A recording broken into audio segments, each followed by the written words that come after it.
Welcome back, ladies and gentlemen, to Block B. This is the section on industry, where not only will you see a vision, but you'll hear it explained rather succinctly.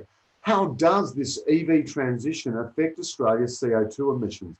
And can the EV transition be best structured to promote better living and the lowest emissions possible? And which EV transition are we likely to have? This session shows the vision and gives you the chance to ask the questions.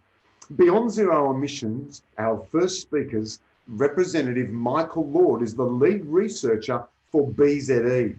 He shows how Australia can eliminate greenhouse gas vehicles and emissions in all sectors. In this talk, Michael will describe how electric vehicles fit with Australia's broader zero carbon future. He'll also discuss home renewable energy, how it can power electric vehicles, including cars, trains, trucks, and mining vehicles. It's a big conversation for 12 minutes. Please welcome Michael Lord, the lead researcher for Beyond Zero Emissions.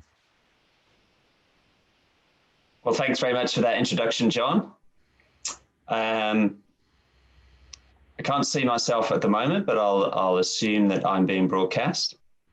Yep, I've got the nod. I'm in Ballarat on the lands of the Wadawurrung people, so I'd like to pay my respects to their elders past and present.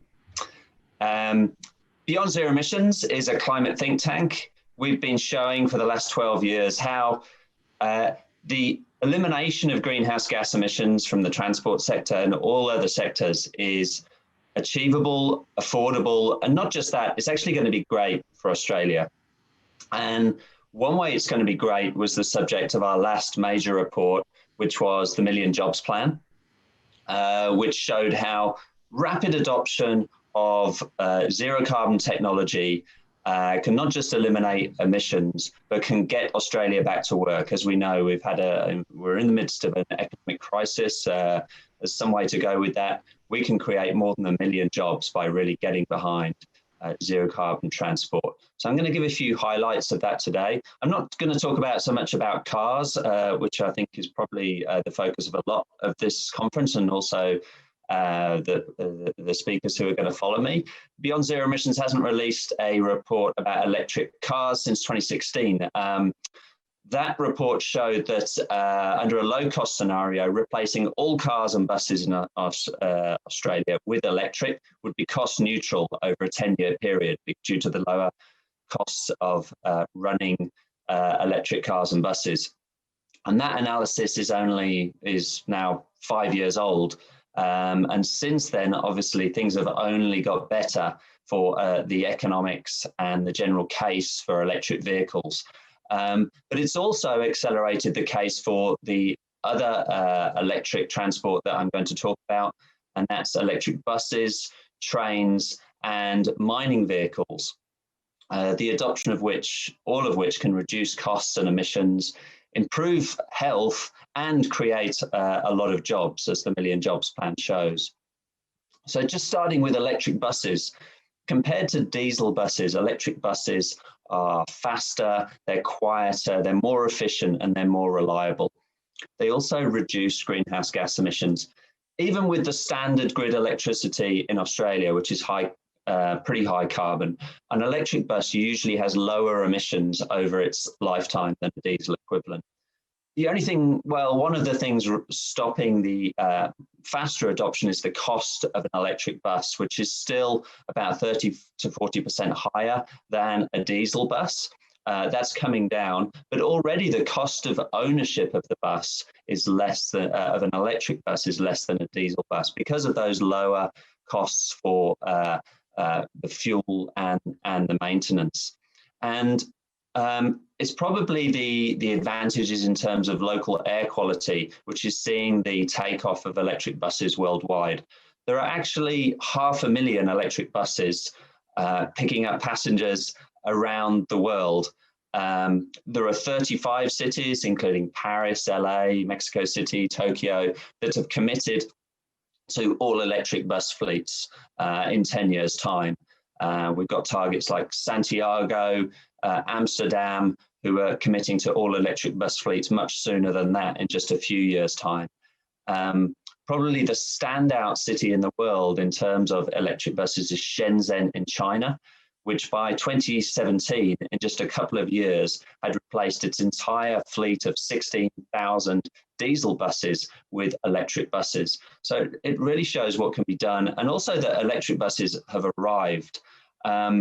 Contrast that ambition to, let's say, Victoria, where I read this week that a 1-year trial of a single bus on a single route is to be followed by a 3-year trial of a few more buses on a few more routes.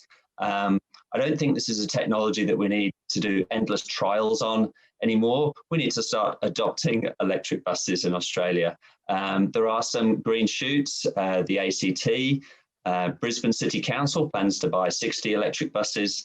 And probably the most encouraging is New South Wales' plan, which is consulting on at the moment, to eliminate its diesel from its entire fleet of 8,000 buses and replace with electric buses. So the Million Jobs Plan had a very ambitious target of introducing 18,000 electric buses to Australia in the next 5 years. In terms of the economy, that would create about 19,000 ongoing jobs in building the buses, but also in chassis manufacture, the installation of the charging infrastructure, and in the bus building supply chain. If we come to the case for electric trains, it's pretty similar for electric buses in that they're cleaner and cheaper to run, etc. But they are obviously not a new technology by any means. They're much faster. We could halve the journey times on many regional routes if we regional railways if we electrify. Electric trains even have lower upfront costs. The main barrier here is the cost of electrifying the rail line. So in the Million Jobs Plan, we identified several thousand kilometres of track around Australia, which could be electrified, mostly regional rail. If we got going and electrified 600 kilometres a year, that would lead to employment of about 5,000 people, mostly for track electrification, but also for the rolling stock manufacture and the supply chain. And the last area of electrification I want to talk about is mining. I'm not sure how many others will be talking about mining at this conference, but there are obviously many hundreds of mines in Australia. It's a big source of emissions because miners use a lot of diesel-intensive equipment.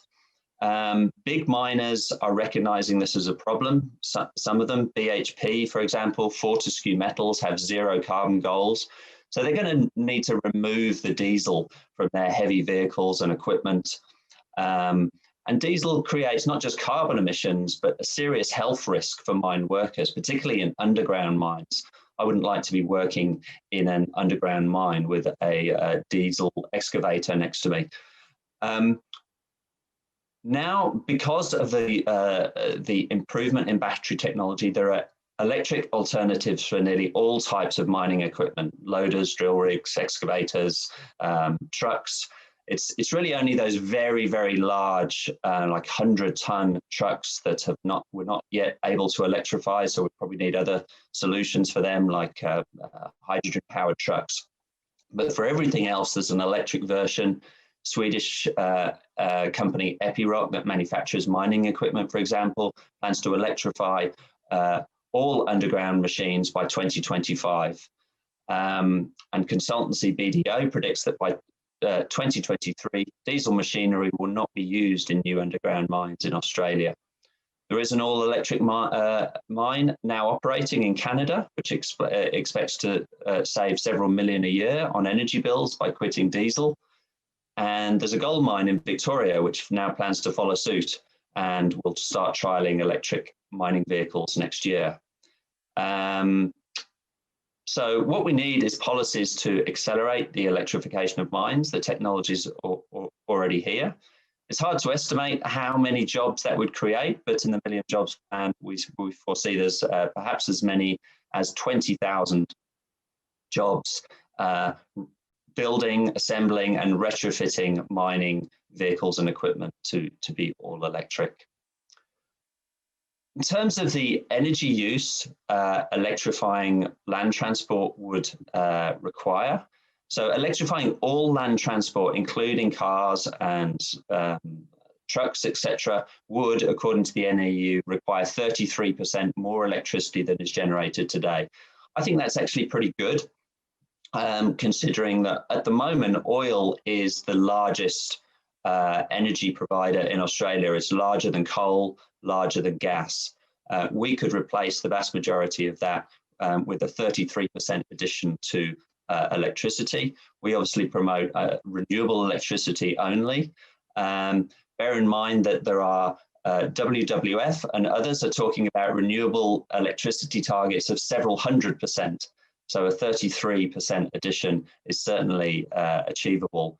And as we know, electric vehicles have an enormous capacity to support a renewably powered grid. And I'm sure others are talking about that at this conference. There'd also be a huge benefit to national security. Australia, I think it's becoming quite well known, has only a couple of weeks worth of capacity of oil stocks. So we're highly vulnerable to any disruption in the supply chain of oil. Switching to electricity means we're using domestic energy, and there'll be a huge boost to national security. And in terms of emissions reduction potential, we could, emissions from transport is actually our fastest growing source of emissions, and we could eliminate about 20% of national emissions by electrifying land transport. So in summary, I hope I've kept pretty much to time. By electrifying buses, trains, cars, mining machinery, we'd lower emissions, we'd lower costs, we'd have better equipment, and we'd create a heck of a lot of jobs. Thanks, John.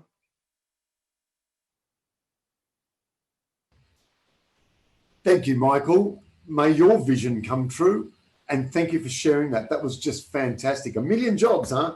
Who would have thought? And here we want to come up with the tax to slow that down because we just can't have too many jobs and growth.